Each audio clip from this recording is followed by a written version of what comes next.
Caitlin Clark clear message to media. Following the Indiana Fever's 89-77 loss to the Seattle Storm on Thursday night, Caitlin Clark and Aliyah Boston took the podium for the post-game press conference.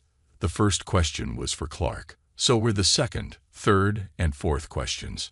After answering the press conference's fifth question, which was also directed toward her, the Fever star rookie then urged the reporters in the room to acknowledge Boston's presence. "Ask Aliyah a question," Clark said, motioning toward her teammate. "I'm good," Boston said, seemingly disinterested.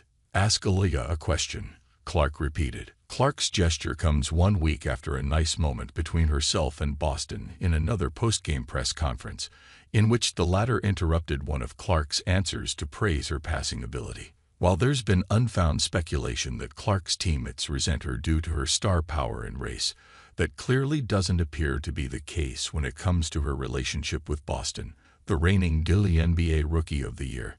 As for the awkward nature of Clark directing reporters to ask Boston questions, the reality is that such a setting puts both players and reporters in a nearly impossible situation. For reporters, especially those in Seattle, who might only get to cover the Fever twice this season, it's understandable that they'd be eager to get a quote from Clark, who is already the WNBA's most famous player. And for Clark, it's understandable that she'd both want her teammate to get some attention and not be responsible for answering every question in the press conference.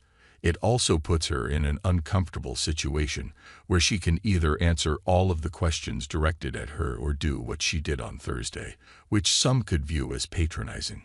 Truth be told, Clark's fame is such that this situation is going to be unavoidable in the future as long as she's answering questions next to anyone.